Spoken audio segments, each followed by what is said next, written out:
Cassie, we're back in the 80s. We will be. Today, we made it pretty dang close. We got in the upper 70s. Yeah, it was pretty warm. Tomorrow, we are talking about temperatures climbing into the upper 80s. In fact, we expect to see some record heat in some locations this weekend. But tomorrow, looking for a high of 87. But the record is 93 degrees, and that was set back in 1979. However, on Saturday, we're also forecasting a high of 87, and the record is 87 that day. And that was back in 1939. Sunday, going with a high of about 86 for now, but the record is 89. We're going to get pretty close to that. We'll see how it all kind of unfolds over the next couple of days. But here's the thing. It's going to be hot, it's going to be windy, and it's definitely going to be dry. So the burn bans, those continue to increase, especially across eastern Oklahoma. But we still have burn bans to the north and to the west. But Oklahoma County, yes, that does include us under that burn ban. So for the next couple of days, that fire threat generally will be pretty high. But on Sunday, we're going to be in that extreme category because we are expecting wind gusts over 40 miles an hour at times. Until we can get that cold front to move in on Monday, that's going to bring that chance of rain and storms even lingering to Tuesday. We're just going to have to watch the fire threat, but that will put at least the fire threat in that much lower category once that moves in. Today, though, pretty nice for what it is. It's our Norman Regional camera up of our Pike Pass Skycam network. Blue sky, 76 degrees, and north wind right now at 9 miles an hour. No wind gust officially. Temperatures in the low to upper 70s across the east, so a little bit of everything out there, but upper 70s and low 80s across the west, mid and upper 70s in the metro with a light wind coming in out of the north between about 5 to 10 miles an hour.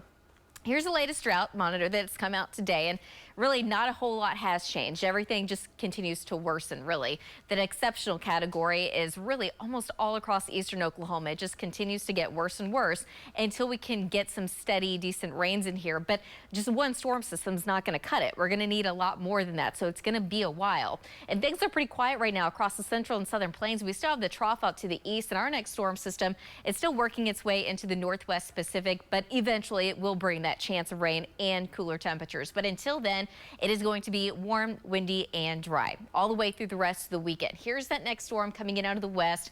It looks like by Monday, we are expecting a chance of rain and storms. We will also have to watch for that severe weather threat. Behind it, it looks like the rain's going to linger through sometime during the day on Tuesday. Much cooler in behind it, but eventually by the time we get to later on in the week, temperatures do recover. We're going to be back in the 60s and 70s before the next cold front eventually moves in. Tonight, though, looking for a low of about 48 degrees. So it's definitely going to be a kind of a cool start to tomorrow morning. But yeah, you're going to need the jacket, not necessarily in the afternoon. We're going to be back in the upper 80s, this time with a south wind between about 15 to 30 miles an hour. 89 in Ponca City, 90 in Alva, 89 in Lawton, 89 tomorrow afternoon in Altus. Again, going to watch that fire threat. The humidity not as low in eastern Oklahoma, so that's why I do have the fire threat lower there.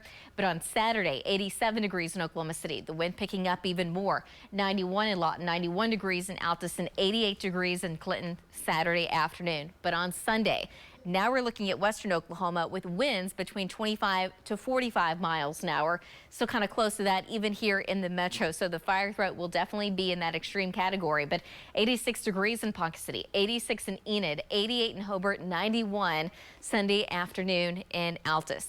But that next front will be moving through on Monday, so that's going to put an end to those extreme temperatures. When we're talking about October, this is what we should be seeing. Really low 60s when we can get some rain in here. The rain should last through Tuesday. That's going to drop our highs into the upper 50s. On Wednesday, we recover into the upper 60s. Thursday, we're talking about the 70s until that next cold front moves in. And right now, it's not looking terribly weak. It looks like it probably won't bring a whole lot of rain, but at least it will drop those temperatures back down into the 50s.